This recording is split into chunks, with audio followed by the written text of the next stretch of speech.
wax on, wax off. Sick of Rex. Excellent.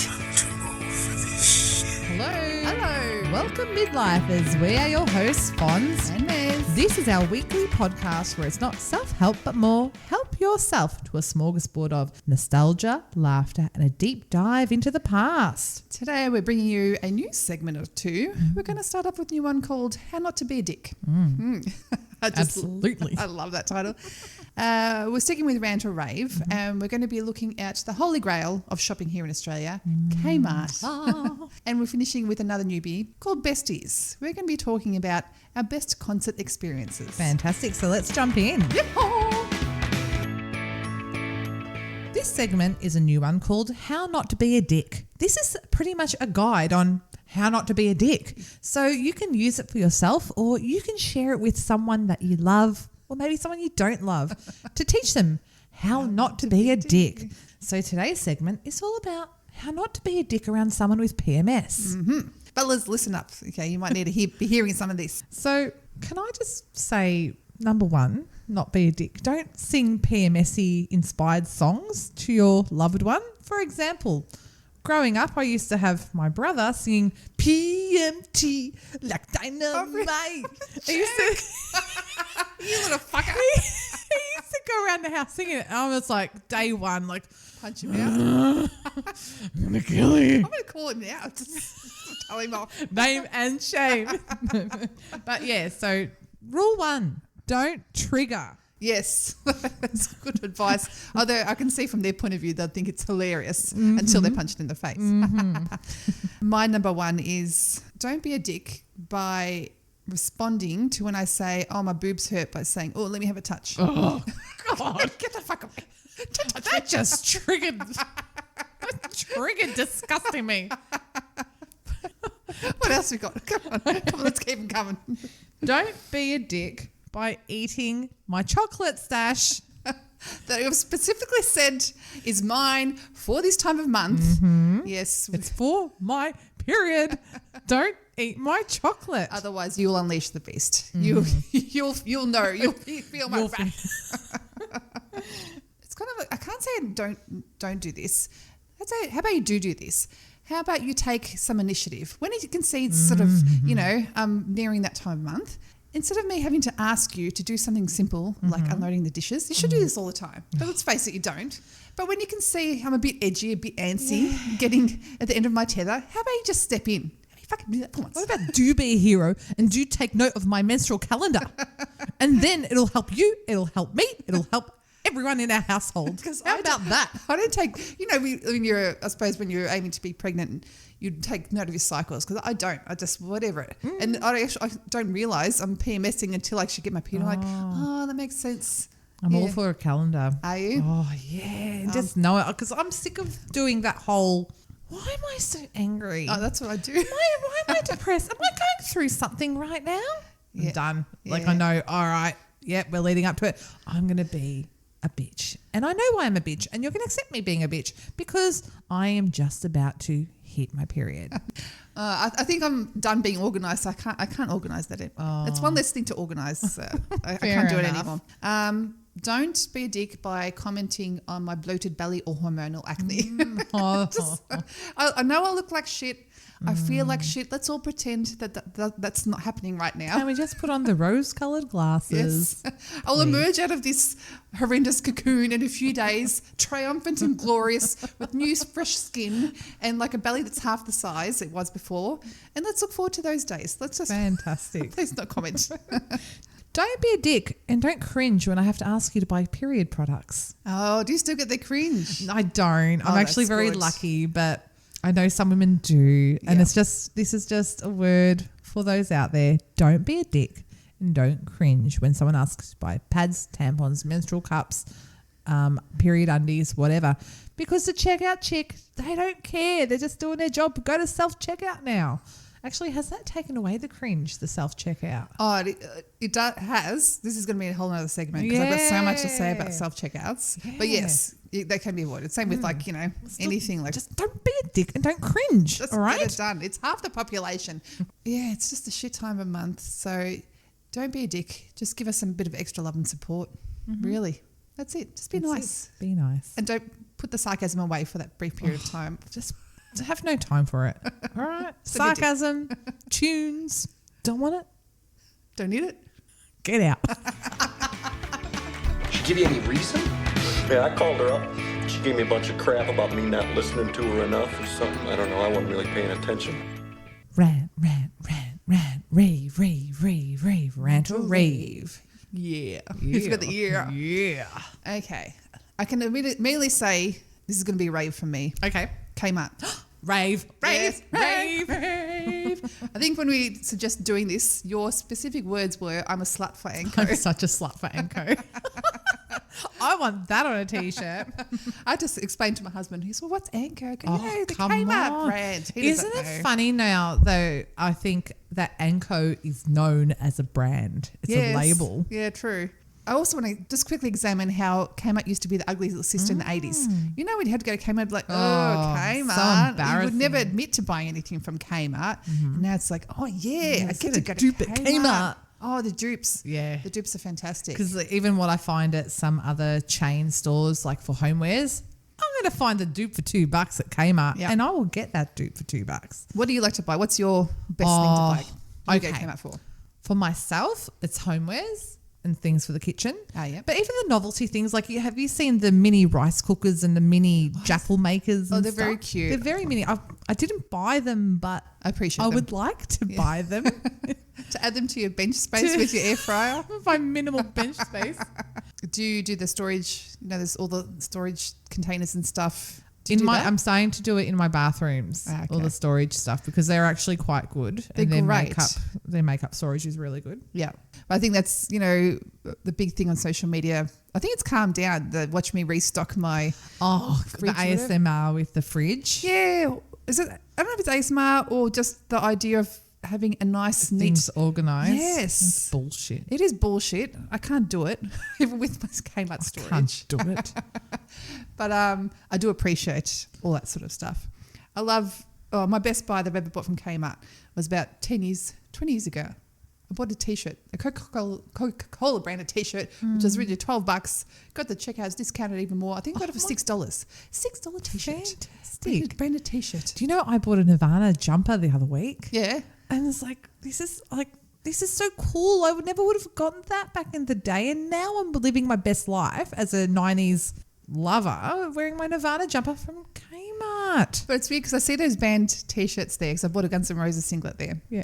And like we're buying like we're there, you know, the Yes. day. But then when you see like a teenager, like my daughter bought a 2-pack. I'm like, 2-pack? yes. She bought a 2-pack Shakur. Yes. And now I know what our parents feel like when we bought the Led Zeppelin t-shirts. And like, you weren't even there, man. I was there when it happened. Name 3 2-pack songs. I can't even name 3 2-pack songs. Let me ask you this. If you bought a top or whatever from Kmart, well, this is what I do. If I buy it from Kmart or Target and go back into the store, I do not wear that top there. I am very conscious. Yes. And I'm like, I'm going to match the mannequin. It's like that. It's like, no, I can't be seen wearing what the mannequin's wearing. Yeah, but I've come to the point in my life where I don't care Yeah, anymore. True. Although I remember going to swimming once and I was wearing a Kmart jumper and a lady walking opposite me was wearing the same jumper and we're both sort of like trying not to look at each other and we're both thinking, we got this from Kmart, bitch. I know where you've been shopping. Actually, their handbags have leveled up. The design of it is very on trend, but they're plain. But what I've done is I bought a handbag. It's all plain, but I jazzed it up with like little Bedazzled? pins. Bedazzled? Oh, if only I kept my bedazzler. But I jazzed it up with some pins, like some pins from Typo and stuff, and I made it my own. Oh, cool. Hopefully no one's going to know that's from Kmart, but yeah, if they do, So be it. props to me. Yes. There's no shame in Kmart anymore. No, there is no shame in Kmart. Oh, yeah. There is pride. There is pride, and like I don't go there too often because I just spend money needlessly. Although it's not much money. What's the whole point of it? Like you get good products. Not saying the best quality, but good products. It for a works. fantastic price. Yeah. Yeah. So I'm very excited when I do get to shop at Kmart, especially if I don't have the kids there. Oh my God. A shop at Kmart is like self-help luxury. So that's 100% rave. 100% rave for Kmart and Anko. We are your bitches. Need some beauty products? Go to Kmart. Storage ideas? Go to Kmart. Want something for your home? Go to Kmart. Need some ham? That's Aldi. Oh. Want some music t-shirts? Go to Kmart. Another new segment today is called Besties. We've decided to do this segment because we're going to be looking back at our best of whatever. Today it's our best concert experience. Yes. And we thought we'd do this because we hope by us being nostalgic and talking about our memories, it might trigger some memories in you, some feel-good memories. Yeah. You know, unlock some good times in your mind. So that's why we hope to sign off on this show. Yeah, this is going to be fun, I think. Yeah, so your best concert experience. Yes, can I just say I've got two? Okay. Okay, they're pre-COVID and post-COVID. So before COVID, this was in January when the Australian Tennis Open was on in Melbourne. In 2020, you mean? In Just before? 2020. Yep.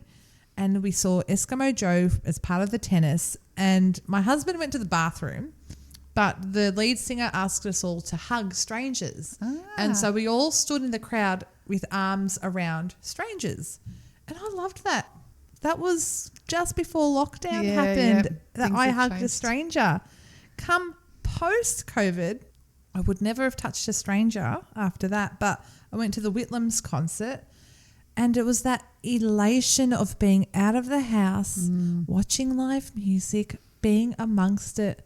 And it was such a wonderful memory. Both of them are wonderful memories because I think post-COVID, I don't think I ever would have hugged a stranger. Would you do it now? Like sort of be after the fact? If they're not coughing, yes. Yeah. If they're not sick, go for it. Hug me.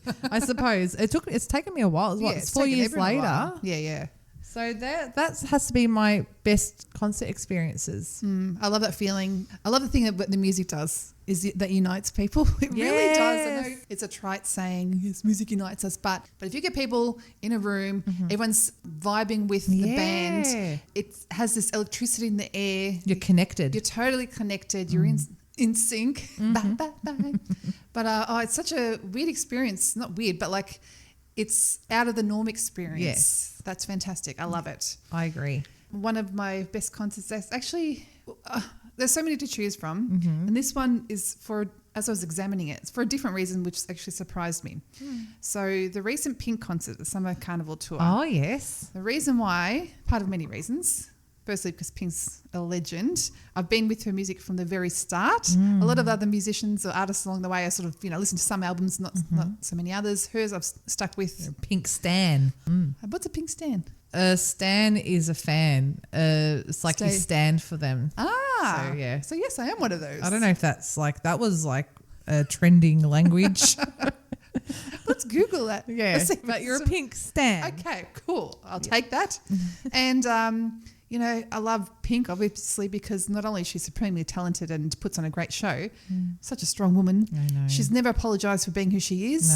No. She puts her whole self out there. I learn a lot. I take a lot from that because I realise, as a woman, you do tend to hide parts of yourself or quieten yourself down for other people. So I love that about her. But the main reason I loved it is because I took my eldest daughter there. Oh. So it's her first concert experience, her first live music experience, and seeing her sort of be not self-conscious, just getting in there, singing along, even though she didn't know all the words, just enjoying it.